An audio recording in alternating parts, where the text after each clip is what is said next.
যতবার দেখি মাগো তোমায় আমি, স্বাদ মেটে না কবু তোমায় দেখে।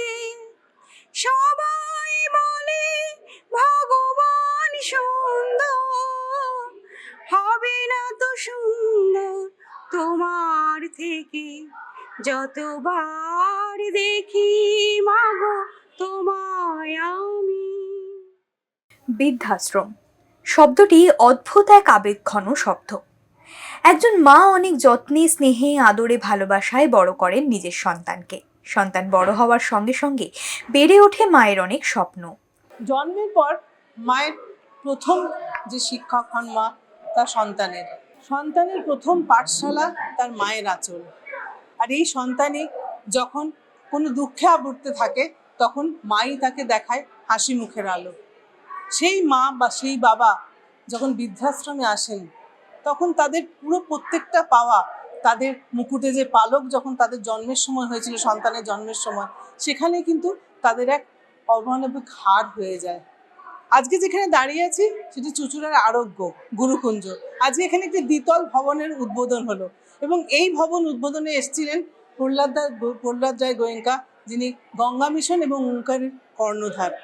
আজকে এখানে যারা আছেন, এই পরিচালনা সমিতির যারা আছেন, বা এই গুরুকুঞ্জের এই যে আরোগ্যের যিনি মূল, যার মাথা থেকে এটি বেরিয়েছিল এখানে একটি বৃদ্ধাশ্রম করার কথা, যে ইন্দ্রজিৎ দত্ত, তিনিও আছেন। প্রত্যেকের সঙ্গে কথা বলবো। কি বলবেন? দীর্ঘদিন তো আসেন। কি বলবো, ওনারা একটা কষ্ট থেকে এখানে এসেছেন, কিন্তু এখানে ওনারা খুব ভালো আছেন। আমাদের দাদা ভীষণ ভালো মানুষ। আমরা সবাই আসি, গান শোনাই, থাকি, গল্প করি, আড্ডা দিতে। খুব ভালো আছেন ওনারা। সত্যি মায়ের যদি প্রতি এইরকম প্রত্যেকটা সন্তানের এইরকম আবেগ থাকতো, তাহলে তো আজকে এই জায়গাটা তৈরি হতো না। তবুও বলবো যে যখন এই সব বাবা মায়েরা বা এই সব অভিভাবকরা যারা সন্তানদের কাছ থেকে সন্তান ছাড়া হয়ে থাকেন, তাদের যখন এরকম একটা গুরুকুঞ্জ মেলে, অবশ্যই সেটা তাদের একটা সুখের ঠিকানা হয়ে ওঠে। এবং এই যে ভাবনাটা যার মাথায় প্রথম এসেছিল, আজকে তার সঙ্গে একটু কথা বলে নিই। আমাদের সঙ্গে আছেন ইন্দ্রজিৎ দত্ত, যাকে এখানে বটা নামেই সবাই চেনেন, এবং এক বাক্যে সবাই জানেন যে এই যে আরোগ্য, এটা কিন্তু তারই মস্তিষ্ক প্রসূত। আজকে তার সঙ্গে একটু কথা বলি। হঠাৎ আজকে আবার দ্বিতলের একটা উদ্বোধন হয়ে গেল। আজকে আমাদের আরোগ্যর সঙ্গে যারা আমরা যুক্ত বা আরোগ্য শুভাকাঙ্ক্ষী যারা আছে, আমাদের অত্যন্ত আনন্দের একটা দিন। আমরা স্বপ্নেও ভাবিনি যে আমরা আরোগ্যর আর একটা দ্বিতীয় ভবন করতে পারবো। দ্বিতীয় ভবনের উদ্দেশ্য হচ্ছে আমাদের কিছু আবাসিক, তারা আর কি আমরা আশ্রয় দিতে তাদের পারিনি সঠিকভাবে। আমরা চেষ্টা করেছি যারা এখানে আছে প্রত্যেকে যেন অন্তত বাড়ির মতন একটু ভালোভাবে থাকে। আমাদের জায়গার অভাবে কিছু মানুষ নিচেও আছে, আর তাদের না রেখেও পারছিলাম না। তো সেই থেকে গত বছর আমাদের রাষ্ট্রীয় সচিব গঙ্গা মিশনের প্রহ্লাদ রায় গোয়েঙ্কা, আমাদের হুগলির ডিএম ম্যাডাম এই ভবনের ভিত্তি স্থাপন করেন, ভিত্তি পুজো করেন, মুক্তা আর্য ডিএম ম্যাডাম এবং গোয়েঙ্কাজি। তারপর বহু মানুষের একদম সক্রিয় সহযোগিতাতেই দ্বিতীয় ভবনটি নির্মাণ হলো 1 বছরের মধ্যেই, এবং আজকে তার উদ্বোধন হলো। নতুন করে আরও কিছু মানুষ যারা আছেন নিচে আছে, তাদেরকে আশ্রয় দেওয়া যাবে সঠিকভাবে। এটা আমাদের অত্যন্ত আনন্দের বিষয়। এই আনন্দ আর কি এইভাবে ভাষায় হয়তো বোঝাতে পারছি না। ভেতরে হচ্ছে যে আমরা আর একটা আরোগ্য ভবন করতে পেরেছি, বহু মানুষের সহযোগিতাতে এই ভবন নির্মাণ হলো।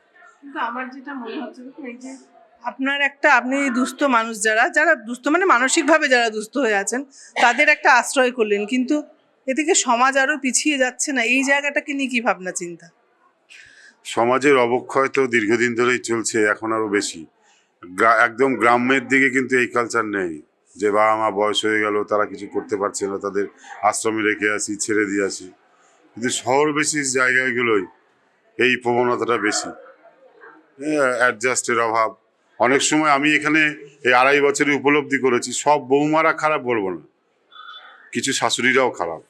আমি এখানে ম্যাক্সিমাম শাশুড়ি টাইপের মানুষও তো আছে, বয়স্ক বৃদ্ধ যেহেতু, যে আর কি শুধু বৌমাদের দোষ না, কিছু কিছু ক্ষেত্রে এই বয়স্ক বৃদ্ধাদেরও দোষ অবশ্যই আছে। সেটা অ্যাডজাস্ট করতে পারে না, যারা অ্যাডজাস্ট করতে পারে না তাদের একটু অসুবিধা হয়। আবার অনেক সময় কিছু কিছু বৌমারা এমন আর কি অত্যাচার, মানসিক মেন্টাল অত্যাচার, খেতে বসছে তখন একটা এমন কথা বললো সেই খাওয়ার তার মায়ের মুখ দিয়ে ঢুকছে না, এরকম আমি দেখেছি, ফিল করেছি। আবার কিছু কিছু মহিলা আছে যারা অতিরিক্ত অত্যাচার বৌমার উপর, আর সেটাও মেন্টাল অত্যাচার। দুটো দিকই দেখতে হবে। তবে বেশিরভাগ ক্ষেত্রে শাশুড়ি বৌমার অ্যাডজাস্টের একটা অসুবিধা থাকে, সেক্ষেত্রে ছেলেদের ভূমিকা হওয়া উচিত। সেই ছেলেরা যখন ভূমিকা না নিতে পারে তখন সেই সমস্ত মায়েদের অসহায়তার অবস্থায় পড়তে হয়। কতজন সদস্য ছিলেন এখানে, মানে বৃদ্ধ কতজন? 44 জন। এখন আরো শয্যা বাড়বে? না, শয্যা বাড়লেই এই মুহূর্তে আমরা ঠিক করেছি বাড়াবো না। শয্যা বাড়ালেই হবে না, তাদের যদি ঠিকঠাকভাবে মেনটেন করতে হয় তাহলে অনেক দিক দেখতে হয়। মেডিকেল একটা পার্ট, বড় পার্ট আছে, খাওয়া দাওয়ার একটা বড় পার্ট আছে, তাদের দেখাশোনার একটা বড় পার্ট আছে। এখন যারা এখানে আছে সবাই বিনা পয়সা, আমরা তো আয়া আলাদা আলাদা রাখতে পারি না। আমাদের 3-4 জন আছে, তারা ওঠানামা আর করতে পারছে না।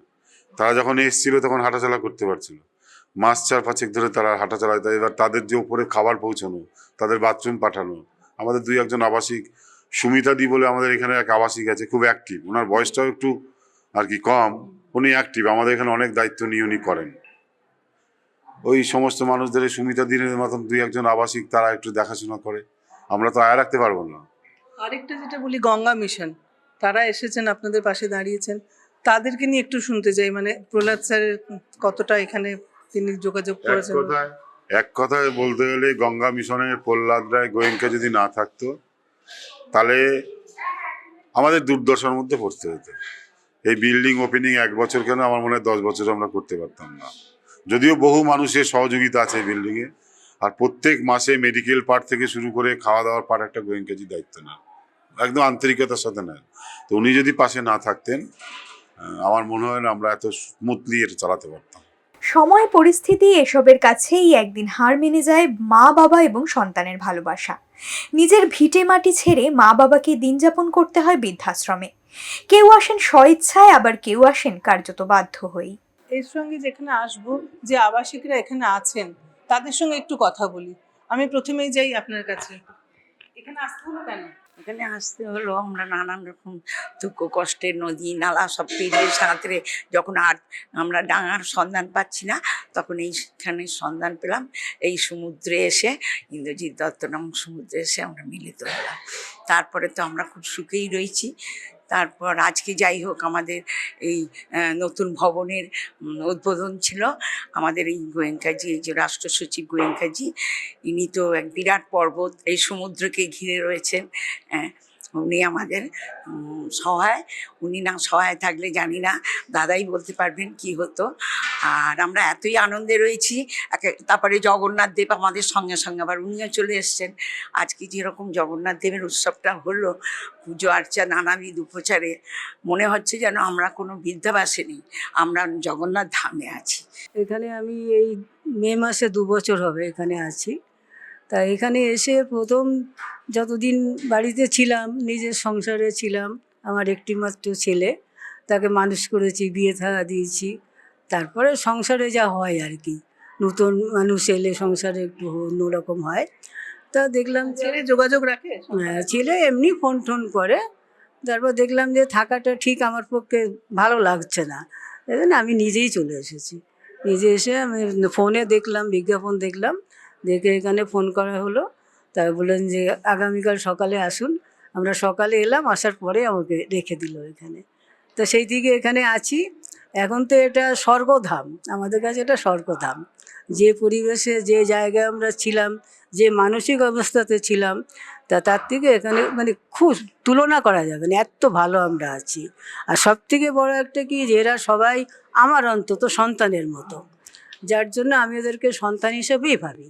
এরা এই দাদা বলতে হয়, আমাদের সম্পর্ক হিসাবে দাদা দিদি বলতে হয়, কিন্তু প্রত্যেকে তো আমাদের সন্তানের মতো না, মানে সন্তান হিসেবেই ভাবি ওদেরকে।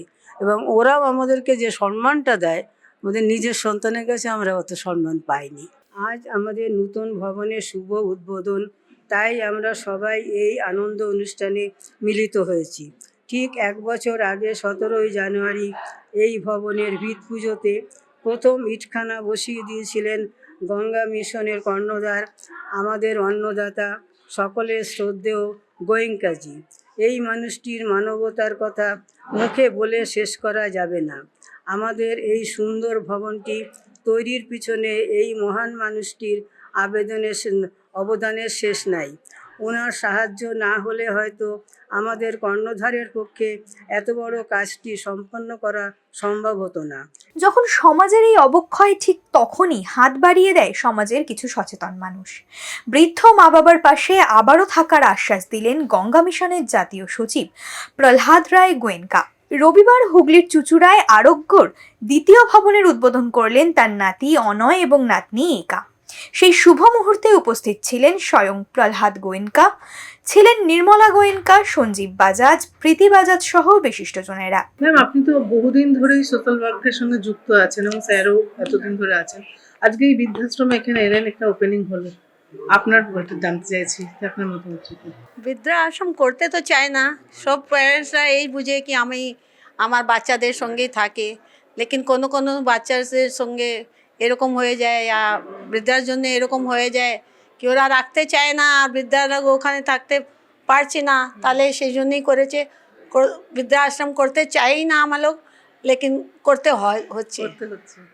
আজকে এখানে এসে কেমন লাগলো আপনার? এখানে এসে তো অনেক ভালো লাগলো, মারাকে দেখলো আর দাদারাকে দেখলো, খুব ভালো লাগলো।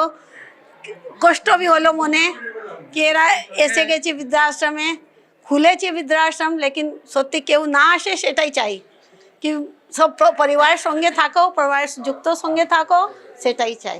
বৃদ্ধাশ্রমে কোনো লোক মা या বাবা এসে থাকে, এটা একটা সামাজিক দুঃখের ব্যাপার আছে। আগে আমরা দেখেছিলাম যাদের পরিবারে কাউ নেই, গ্রামের মধ্যে ওকে পুরো গ্রামই ওকে খুব ভালোভাবে উনি থাকতো। আমার মনে আছে বড় বাজারে তো আগে তো ছোট ছোট রুমের মধ্যে ফ্যামিলি থাকতো, চোখ থাকতো, অনেকগুলো পরিবার থাকতো। আমার যে বিয়াই আছে ওনার পরিবার থেকে সব বাইরে চলে গেল। উনি আমাকে বলছিল কি 2-4 জনকে বলে গেলেও বাবাকে সকালে চায় দিতে হয়, সকালে নিউজ পেপার দিতে হয়। উনি আমাকে বলছিল ডেলি আমার কোনো দিন 2টো চায় নিউজ পেপার, কোনো দিন 3টা, কোনো দিন 4টা। ও সবার মধ্যে একটা ফিলিং ছিল কি আমরা একটু পরিবার আছি। মহল্লাতে, ছোট ছোট শহরে, গ্রামের মধ্যে তো কাউকে কষ্ট হলো আমার সবাইকে কষ্ট হলো।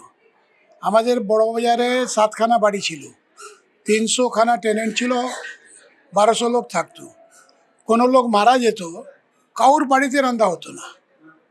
এটা আমার চোখে দেখা ঘটনা, আমি বলছি আমার বচপনে।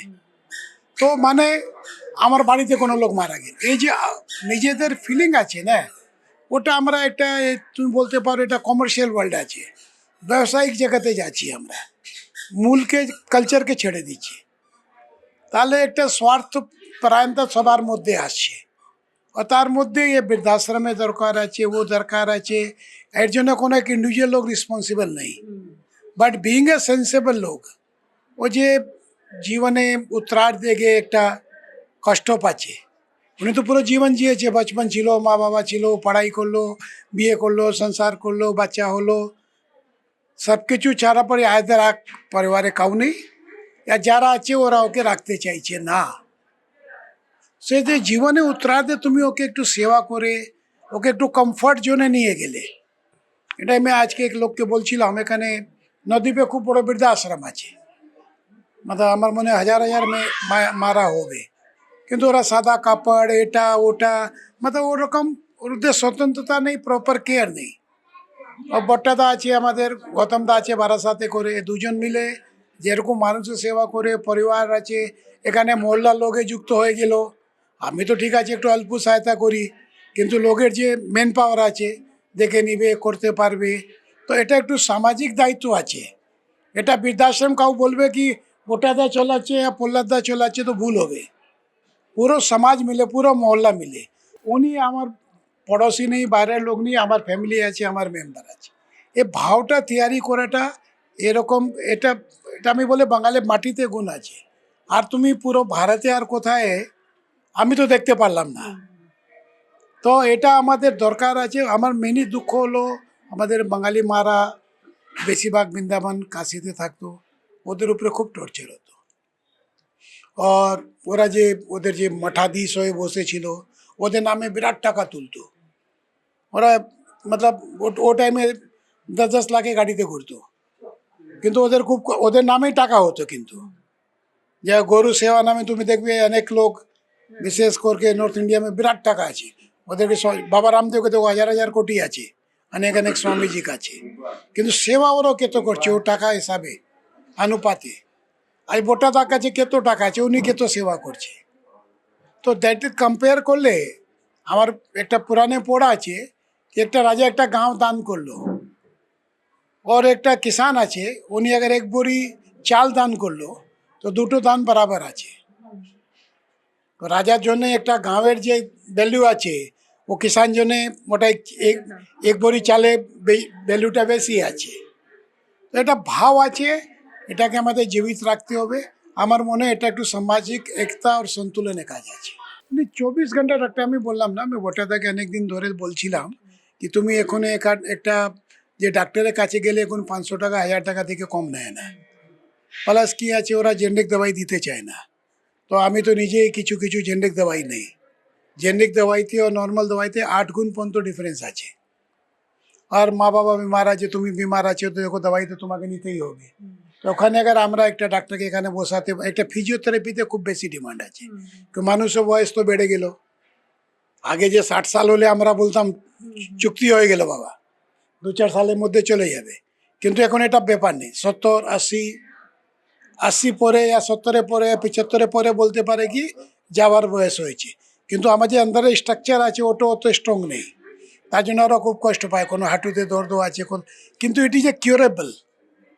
अगर प्रॉपर फिजियोथेरापी और मशीनগুলো লাগে সেবি আমি লাগিয়ে দেব। তো 2 দিন 3 দিন ফিজিওথেরাপি বসলো, তারপরে ওকে এক্সারসাইজ জানিয়ে দিল।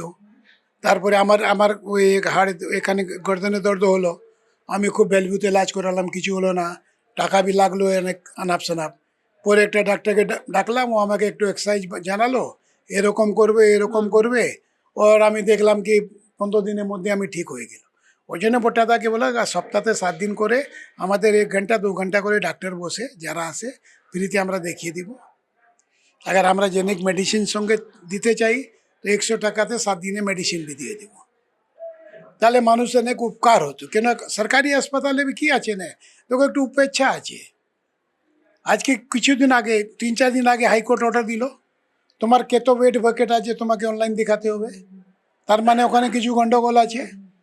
হাজার হাজার বেড আছে, 300-400 বেড হলে আর কিছু নেই। মন্ত্রী থেকে ফোন করা তুরন্ত বেড পেয়ে যাবে। বেড নেই তো কি করে পেল? তাহলে স্যার শুধুমাত্র বৃদ্ধাশ্রম না, সেখানে মানুষরা যাতে ভালো থাকে, যেটা আমরা দেখি না সচরাচর, আপনারা সেই চেষ্টাটাও করছেন। हाँ जो कंप्यूटर क्लासेस भी चलाচ্ছে, ওটাটা বলছিল ইংলিশ স্পোকেন ইংলিশ भी চালু করব।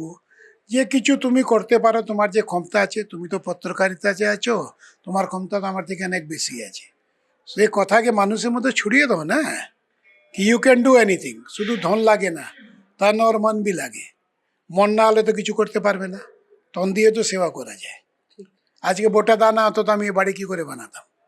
না অবশ্যই তো ভালো লাগে। আমার প্রচুর এরকম মানে মানে শুধুমাত্র যে বৃদ্ধাশ্রম তা না, নানা রকম ক্যাম্প দুস্থদের জন্য, নানা মানে মেডিকেল ক্যাম্প থেকে শুরু করে বলুন বা জামা কাপড় দেওয়া, খাবার দেওয়া, সবই অনেক প্রচুর ক্যাম্প করে থাকে। আর আমাদের তো এখন বৃদ্ধাশ্রম এটা মানে ওরা একটা স্বপ্নও বলতে পারেন। হ্যাঁ, তো এটা পূরণ হচ্ছে, আমারও খুব ভালো লাগছে, আমিও এখানে কিছুটা জড়িত থাকতে পেরে ভালো লাগছে। আরো একজন আছেন যিনি এখানে নাট্যকর্মী, তিনি কিন্তু তাদেরকে নানা রকম অভিনয় সেটাও তিনি দেখান এবং তার সঙ্গে তিনি যুক্ত থাকেন। চুঁচুড়া আরোগ্যতে বেশ কিছুদিন হলো আমি যুক্ত হয়েছি। এখানে আসলে পরিস্থিতিটা মানসিক যেই শান্তি, সেটা কিন্তু একটা অনেক বড় ব্যাপার। আমাদের প্রত্যেকেরই সংসার আছে, সেই সংসারের বাইরে এটা যেন একটা আরও বড় সংসার। সেখানে মায়েরা আছেন। আর পরশুদিনই আমাদের 23শে জানুয়ারি দেশনায়কের জন্মদিন ছিল। চুঁচুড়া আরোগ্য আমাদের যেই নায়ক, যার নেতৃত্বে যার ছত্রছায়ায় আমরা আছি, আমাদের সবার প্রিয় দাদা, সেই দাদার পরিচালনায় বা তার তত্ত্বাবধানে মায়েরা ভীষণভাবে খুশিতে আছে, যেটুকু আমরা দেখি এসে। বৃদ্ধাশ্রম শুধু না, বৃদ্ধাশ্রম যে উদ্যোক্তা, তার সঙ্গে অনেক ছোট থেকে আমি রয়েছি এবং তার স্বপ্নগুলো একটু একটু একটু একটু করে আস্তে আস্তে একটা এত সুন্দর একটা জায়গায় তৈরি হয়েছে। সেই স্বপ্নের এবং সেই স্বপ্নকারীর সহ কর্মী বলবো না, একসঙ্গে থাকতে পেরে সত্যিই নিজেকে অনেক মানে গর্বিত মনে করি। আমি আসলাম, আমার স্বামী মারা গেল 2023-এ। মারা যাওয়ার পরে এবার আমার বাড়িঘর সবই আছে, সেখানে আমার জায়েরা আছে, সব আছে, আমার কোনো সন্তান নেই। তখন আমি চিন্তা করলাম যে এখানে থাকার থেকে আমি একটা কোনো বৃদ্ধাশ্রমে চলে যাই, নিরাপদ চাই। এখানে মানে তুলনা নেই, এত ভালো আছি, বাড়ির চেয়ে ভবিষ্যতে যা ছিলাম তার থেকে এখানে অনেক ভালো আছি। এখানে খুব ভালো আছি।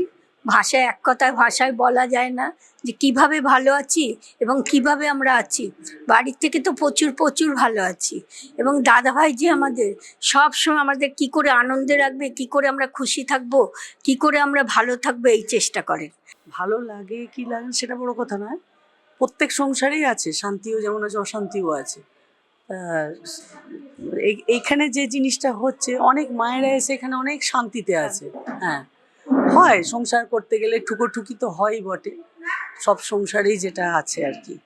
তবে মায়েরা এখানে খুব ভালো আছেন, আমরাও মাঝে মাঝে আসি, জিজ্ঞাসা করি তো কেমন লাগছে, এ করছে, খুব ভালো আছেন। আমরাও নিজের সংসার বাদ দিয়েও এখানে একটা সংসার আছে, এখানে এলে খুব ভালো লাগে, বেশ সময়টাও কেটে যায় মায়েদের সঙ্গে গল্প করে। চুচুড়া আরোগ্য জন্মলগ্ন থেকে আমি রয়েছি। আমি একটা জিনিস বুঝি, মানুষকে কিছু করতে হবে। আমাদের অল্প জীবদশা, এই জীবদশার মধ্যে বহু মানুষ বিভিন্নভাবে ঘাত প্রতিঘাতের মধ্যে দিয়ে জীবন কাটায়। তা তাদের পাশে দাঁড়ানোটা মেন কাজ হচ্ছে ইন্দ্রজিৎ দত্তর। আমরা আছি তার ছায়া সঙ্গী, এবং আমাদের এবং ইন্দ্রজিৎ দত্তের মিলিত সব প্রচেষ্টাতে আমাদের মা নেই, কিন্তু অনেকগুলো মা পেয়েছি। দেখুন, সমাজের অবক্ষয় যেরকম দেখছি সেরকম আবার চুচুড়া আরোগ্য মারফত তারা একটা থাকার বাসস্থান পাচ্ছে, এবং ভীষণ ফ্রেন্ডলিভাবে এখানে মেলামেশা করা হয়। এদেরকে এই ফিলিংসটা দেওয়াই হয় না যে তারা এখানে কোনো আবাসিক হিসাবে রয়েছে, এখানে তারা পরিবারের একজন সদস্য হয়ে গেছে প্রত্যেকজন। হ্যাঁ, সকাল থেকে নানা প্রোগ্রামের মাধ্যমে তাদের এখানে ধর্মকর্ম, যেরকম জগন্নাথ দেবের আরতি, সন্ধেবেলা, সকালবেলা যেমন নিত্য পুজোর মধ্যে তাদের সময়টা কাটছে। তাছাড়া সবাই মিলে এখানে বিভিন্ন প্রোগ্রাম অনুষ্ঠান, কোনো না কোনো প্রোগ্রাম অনুষ্ঠান এখানে হয়েই থাকে। সেই সবের মাধ্যমে তারা তাদের যে জীবনের কষ্টগুলো তারা একে অপরের সঙ্গে মিলেমিশে থেকে সেগুলো ভুলে যেতেও পারছে। আজকের এই গুরুকুলে আমরা যে এলাম, এই যে আরোগ্যতে এলাম, সেখানে যিনি নিঃস্বার্থভাবে এই সংস্থার সঙ্গে যুক্ত হয়েছেন তিনি আমাদের গঙ্গা মিশনের অন্যতম কর্ণধার, এবং আমাদের ওঙ্কার চ্যানেলের অন্যতম কর্ণধার তিনি প্রহ্লাদ রায় গোয়েঙ্কা। যে এখানে যদি এইটা দেখাই তাহলে বুঝতে পারবেন যে ওঙ্কারের এই বৃদ্ধাবাস যেটা আছে সেখানে কিন্তু প্রহ্লাদ রায় গোয়েঙ্কা, যিনি গঙ্গা মিশনে হুগলিতে অন্তত প্রচুর কাজ করেছেন এবং যারা অসহায় তাদের পাশে থেকেছেন, তার সঙ্গে গঙ্গাকে সুস্থ রাখা, গঙ্গাকে সুন্দর রাখা, গঙ্গাকে নির্মল রাখা, এটাও কিন্তু তিনি সারা ভারত ঘুরে বেড়ান শুধুমাত্র এই গঙ্গাকে নির্মল গঙ্গা রাখার জন্য।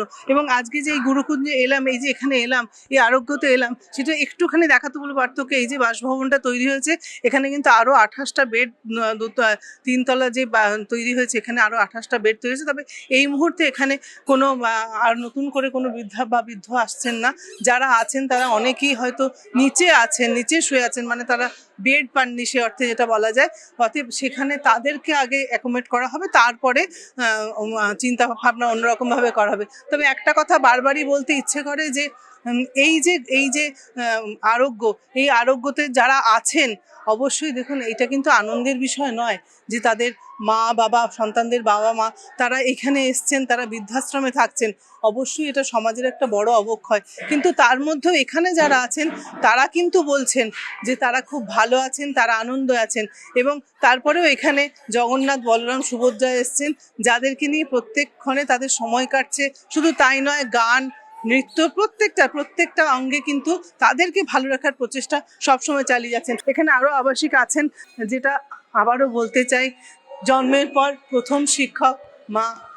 সবসময় কোনো অবহেলায় পড়ে থাকলে সেখান থেকে সে বাবা মাই তাদের সন্তানকে উদ্ধার করেন। এবং প্রত্যেক মুহূর্তে যেটা চাইবো যে প্রত্যেক সন্তান তার বাবা মাকে নিয়ে ভালো থাকুন, সুস্থ থাকুন।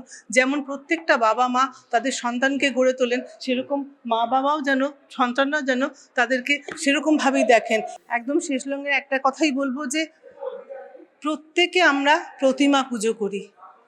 দুর্গাপুজো যখন দুর্গা ঠাকুর আসেন, কালী মা আসেন, প্রত্যেকটা সন্তানও কিন্তু সেখানে গিয়ে মাথা নামায়, কিন্তু প্রতি মার মাঝেই যে প্রতি মা বিরাজ করেন এটা তারা ভুলে যান। ওঙ্কারের জন্য সুনন্দা, হুগলি থেকে।